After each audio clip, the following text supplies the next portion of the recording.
Hey, what's up? It's Camille. I'm back with Alphabet Soup doing another term, K, for the Kinsey Scale. If you haven't heard of the Kinsey Scale, it is a super interesting thing. It's a scale under which you can figure out where your sexuality lies. It's not really a test. It's really self-defining. So you decide where you go on this scale. It's from 0 to 6, with 0 being exclusively heterosexual and 6 being exclusively homosexual. Where does this thing come from? So the Kinsey Scale was developed by a guy named Albert Kinsey, that's the name, and his team, and it actually wasn't a standalone thing. It was something that came out of research for a couple of reports, one that studied the sexualities of men in 1948, and the other one that came out of studying the same thing in women in 1953. Part of the way that they figured out how to get the information for these reports was by creating this scale, the Kinsey Scale, that went from 0 to 6, with 0 being exclusively heterosexual and 6 being exclusively homosexual, and the 1 through the 5 being, just going along the scale. Kinsey's whole thing with it was to try and show that that sexuality is more of a continuum and not really like a set thing, and that people may change, and that people are typically not just a 0 or a 6, but are somewhere on this scale. Basically saying that sexuality is way more complicated than anyone back in the day seemed to. Where do I fall in the Kinsey Scale? I would say that I fall probably on a 5, which is mostly homosexual, but with vague tendencies to heterosexuality. Vague, very vague, very rare, and to be completely honest, I should stay with women, basically, because I don't fall in love with guys. I don't. I think they're interesting. I can dance with them. I can kiss them even.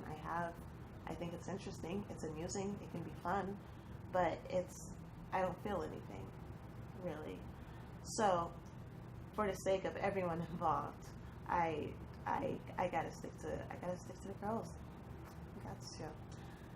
How about you? Where do you fall in the Kinsey Scale? Do you think that the Kinsey Scale is a valid measurement in today's time and age, and in this period where we're seeing a lot more discussions about what it means to be queer, what it means to be gay, what it means to be anything, really? Do you think that this scale is something that is still valid or not?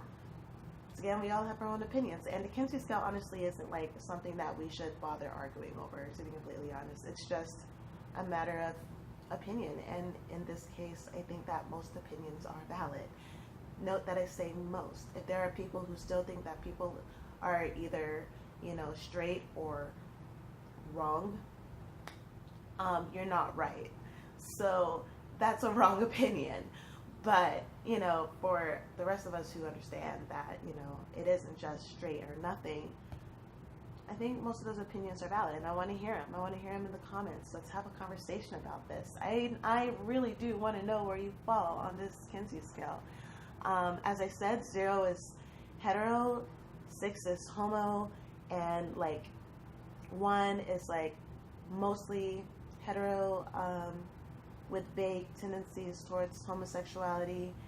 2 is, it follows, so mostly hetero but with less vague tendencies towards homosexuality. 3 is basically bisexual or pansexual, and then going on and on and on up. I already said 5. I'm guessing that if you can figure out the pattern, you know what 4 means. So yeah, tell me, want to know. And that's it. That's what we have for this week. I hope that it was educational. I'm stupid. If you like this video, go ahead and share it. Let other people know what the Kinsey Scale is. Like it. Go ahead and subscribe to our channel. We're going to have more videos like this coming out very soon. Next week is going to be L for lesbian. Yeah, we finally got to L. And then after that, we got M for MTF, and then N for non-binary, O for outing, P for pansexual. Hey, you know what? We got all these terms. We're gonna go through them all, basically.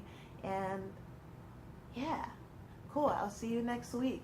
Have a great week and weekend and life.